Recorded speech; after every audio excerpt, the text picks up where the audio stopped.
Om Swastiastu. Perkenalkan, nama saya Lusri Damayanti dari Prodi S1 Pendidikan Bahasa Inggris. Pada kesempatan kali ini saya akan mempresentasikan ulangan tengah semester Agama Hindu Rombel 20. Langsung saja ke pembahasan.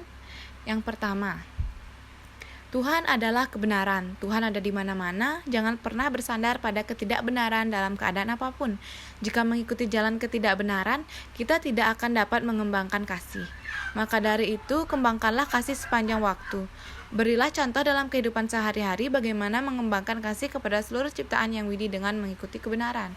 Nah, ciptaan Yang Widi adalah manusia, hewan, tumbuhan, serta lingkungan.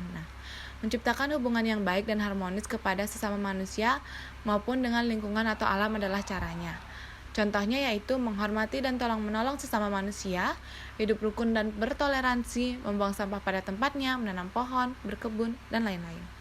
Berikutnya, dengan mengucapkan mantra yang benar dan berulang-ulang akan membawa ketenangan pikiran. Jelaskan mengapa hal itu bisa terjadi. Sesuai dengan maknanya, mantra berasal dari suku kata man dan kata tra yang berarti pembebasan dari ikatan samsara atau dunia fenomena ini. Dari kombinasi man dan tra itulah disebut mantra yang berarti dapat memanggil. Mantra adalah sebuah kekuatan kata yang dapat dipergunakan untuk mewujudkan keinginan spiritual atau keinginan material yang dapat dipergunakan demi kesejahteraan. Maka dari itu, dengan mengucapkan mantra yang benar dan berulang-ulang akan membawa ketenangan pikiran karena tujuan dari mantra itu sendiri dapat kita capai. Berikutnya, berikan contoh pengalaman hidup yang pernah Anda alami yang ada hubungannya dengan renungan berikut. Apapun perbuatan yang kau lakukan, engkau akan menuai hasil yang sepadan. Maka dari itu, engkau harus mengembangkan moralitas dan meresapkan nilai-nilai kemanusiaan. Ketika makanan menjadi basi, tidak ada gunanya menyimpan makanan tersebut, karena ia akan menjadi semakin basi. Engkau mungkin saja bisa menyembunyikan dosa-dosamu dari masyarakat, namun engkau tidak dapat menyembunyikan apapun dari Tuhan. Baik pengalaman saya ketika saya berbohong terhadap teman saya tidak bisa menyimpan kebohongan itu dalam waktu yang lama. Karena pasti saja akan ada suatu hal yang mengungkapkan kebohongan itu. Jika ingin menutupinya, maka saya memerlukan kebohongan-kebohongan lainnya yang tak ada habisnya. Jika saya membohongi orang, maka orang tersebut akan sulit percaya dengan saya. Bahkan bisa saja saya akan dibohongi orang lain. Berikutnya, sebelum meditasi, cucilah muka, tangan, serta kaki atau mandi untuk membersihkan badan dari kotoran sekaligus membuat badan menjadi segar. Duduklah dengan memakai alas dari kain, tikar, atau selimut. Posisi punggung tegak lurus dan tangan diletakkan di pangkuan dalam posisi rileks. Pejamkan mata serta tenangkan pikiran beberapa detik. Setelah itu ucapkan mantra. Jelaskan masing-masing tahap tersebut. Tahap tersebut merupakan bagian dari Ashtanga Yoga, di mana terdiri dari berbagai bagian. Yang pertama,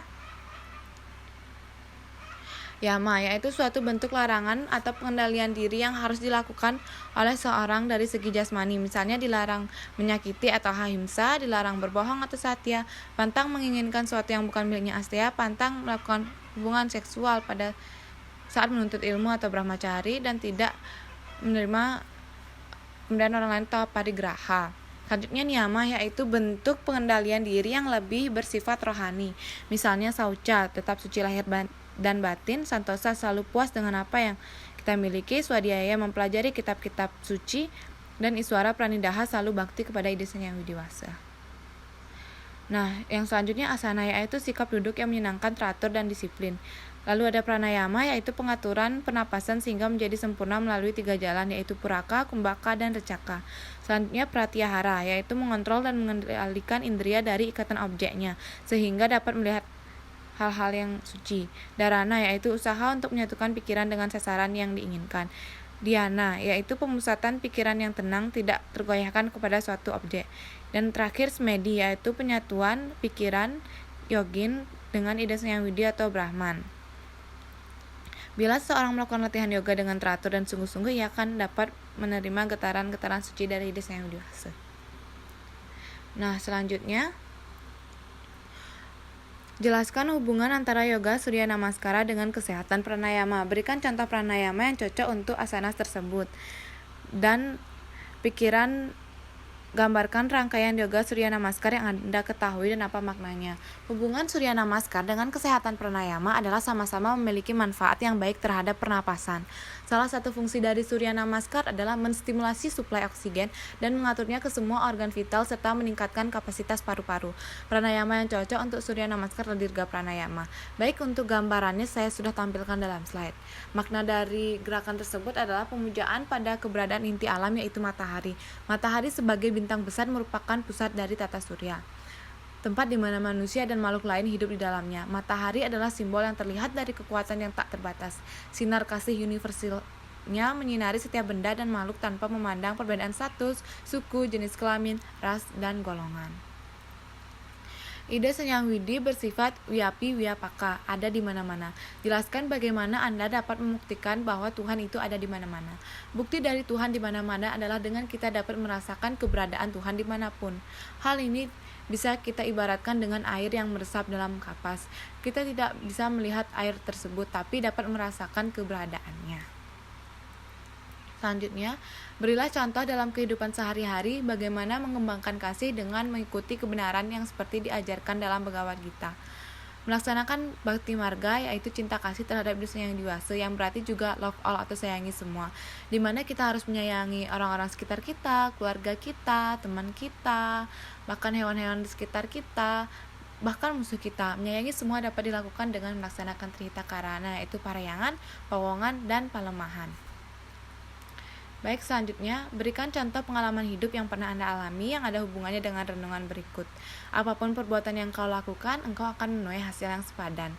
Engkau mungkin saja bisa menyembunyikan dosa-dosamu dari masyarakat, namun engkau tidak akan dapat menyembunyikan apapun dari Tuhan. Sama seperti ketika saya berbohong kepada teman, saya tidak bisa menyimpan kebohongan itu dalam waktu yang lama. Karena pasti saja ada suatu hal yang dapat mengungkapkan kebohongan itu. Jika ingin menutupinya, maka memerlukan kebohongan lainnya yang tak ada habisnya. Jika saya berbohong, maka orang akan sulit percaya dengan saya, dan bahkan bisa terkena karma, saya juga akan dibohongi oleh orang lain.